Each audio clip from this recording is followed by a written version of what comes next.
Olá, meus queridos alunos. Hoje nós vamos estudar sobre as briófitas e as pteridófitas. Eu vou te mostrar a grande diversidade desses grupos de plantas. Vamos te mostrar as principais características que permitem você identificar esses dois grupos de organismos no ambiente. Briófitas e pteridófitas apresentam algumas características em comum, como, por exemplo, a afinidade pela umidade, já que dependem da água para a sua reprodução. É por isso que é bem comum nós encontrarmos esses dois grupos de plantas vivendo no mesmo ambiente. No tronco dessa árvore, por exemplo, nós vamos observar briófitas, como é o caso dos musgos, e pteridófitas, como é o caso de samambaias. Isso é possível devido à grande umidade que fica nesse tronco. Apesar de serem de pequeno porte, as briófitas não são plantas insignificantes. Pelo contrário, elas representam o segundo grupo mais abundante de plantas terrestres, ficando apenas atrás das angiospermas. Elas apresentam uma grande variedade de importância, tanto para a natureza como também para nós seres humanos, tais como a conservação das encostas. Por reter uma grande quantidade de umidade, elas acabam formando verdadeiros depósitos de água, evitando a erosão desses ambientes. São indicadores naturais da poluição, pois elas morrem quando o ambiente está muito contaminado, sendo então usados como bioindicadores nesses ambientes da água, do ar e do solo, sendo muito usadas então para o biomonitoramento. São responsáveis pela produção de substâncias usadas como antibióticos e alguns medicamentos.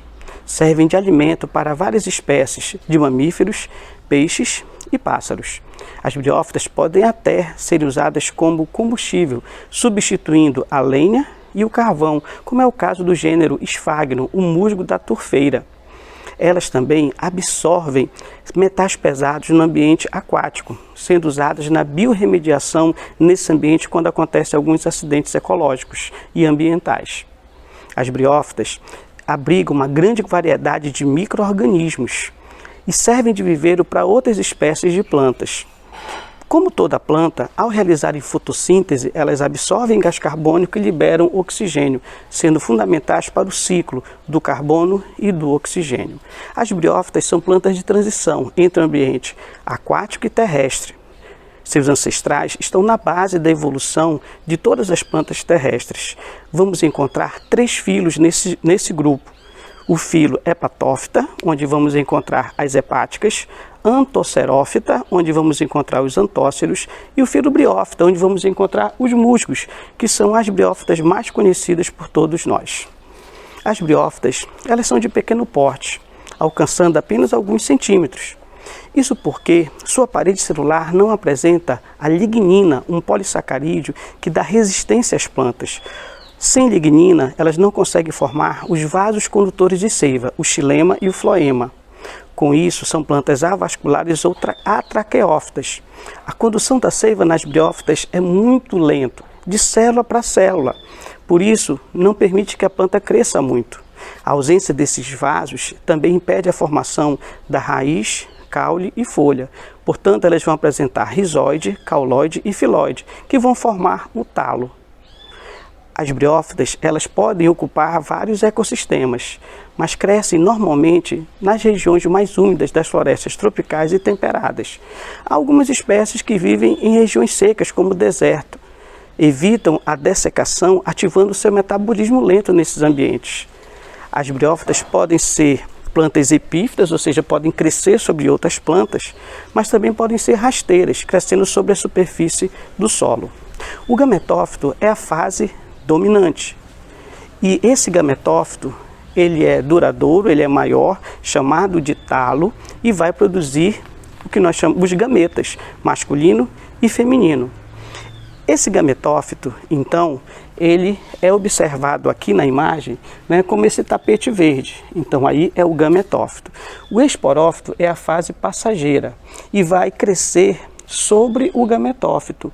Ele é menor e vai produzir os esporos. Você pode perceber que do gametófito verde surgem pequenas estruturas aclorofiladas, que é, na verdade, o esporófito que vai produzir esporo. A sua reprodução sexuada pode acontecer por alternância de geração ou metagênese. Os anterozoides, que são os gametas masculinos, eles são móveis e flagelados e necessitam da água para alcançar o gameta feminino, chamado de oosfera. Há algumas briófitas que se reproduzem assexuadamente, seja pela fragmentação do seu gametófito ou ainda pela formação de gemas ou propágulos, que se destacam da planta-mãe e são levados pela água. As pteridófitas, por sua vez, já apresentam lignina na sua parede celular, fazendo com que possam produzir os vasos condutores de seiva, xilema e floema. A presença desses vasos faz com que a condução da seiva bruta elaborada seja muito mais eficiente, permitindo o maior crescimento da planta. Além disso, a lignina dá mais resistência a esse grupo de plantas. Samambaias, avencas, xaxins, selaginela, cavalinhas, licopódios são alguns exemplos de pteridófitas que também podem ser chamadas de plantas vasculares sem semente. Bem, apesar delas apresentarem um menor valor econômico em relação às briófitas, elas têm várias finalidades, tanto no aspecto positivo como negativo. Algumas samambaias, como é o caso do gênero Pteridium, podem ser usadas na alimentação, sendo usadas para realçar o sabor de alguns alimentos. Porém, se utilizam mais a folha jovem, chamada de báculo, que tem menos toxina em relação à fronde. Essa fronde é muito mais rica em toxina e há uma relação entre o consumo dessa planta com toxina e os casos de câncer de esôfago, estômago e intestino. O pterídeo também é uma samambaia que pode invadir o pasto e ser consumido pelo gado, levando à morte, devido essa planta apresentar uma enzima chamada tiaminase, que acaba destruindo a vitamina B1. O gado também, se consumir em grande quantidade a cavalinha, pode vir a ter hemorragia no seu aparelho digestivo, uma vez que a cavalinha apresenta uma alta concentração de sílica em sua composição. A azola é um tipo de pteridófita muito usada no cultivo de arroz. Ela faz um mutualismo com uma bactéria chamada anabaena que fixa nitrogênio. Portanto, a azola, junto com o arroz, fornece nitrogênio a essa planta, melhorando a sua produtividade. Há várias espécies de pteridófitas que são ornamentais, como é o caso então, acompanha comigo, a samambaia. Há vários tipos de samambaia, na verdade, isso aqui é uma samambaia bem comum, né? Mas há outros tipos de samambaia. Aqui você observa, na verdade, essa samambaia parece com uma alface, chamada então de asplênio, né? Então essa é um outro tipo de samambaia. Outra samambaia bem comum, usada como ornamentação, é a samambaia do tipo chifre de veado. Então é uma samambaia muito bonita, muito usada em ornamentação. As avencas que você vê ao lado aí dessa samambaia chifre de veado também é muito usada em jardins, na ornamentação. Bem, também temos a importância medicinal das pteridófitas. O chá de cavalinha reduz o inchaço e também acelera o metabolismo. O licopódio pode ser usado como antibiótico, como sedativo, diurético, combater o reumatismo, a artrite, a uretrite e a diarreia. As samambaias acabam sendo as pteridófitas mais conhecidas e pertencem ao filo Pteridófita. Veja bem, elas apresentam uma morfologia bem característica. O esporófito é a fase dominante, apresentando raiz, caule e folha. A sua raiz ela é do tipo adventícia, ou seja, que se forma diretamente do caule. O caule ele é subterrâneo e, portanto, ele é chamado de rizoma. As suas folhas são compostas por unidades chamadas de folíolo. Como isso aqui é o esporófito, a função do esporófito é produzir esporo. Por trás dos folíolos, nós vamos encontrar pequenas estruturas, pequenos pontos chamados de soros. Dentro dos soros existem células chamadas esporângios que vão sofrer meiose e produzir os esporos. O esporófito produz esporo, esse esporo ao cair no solo germina para formar então o gametófito, que é a fase passageira.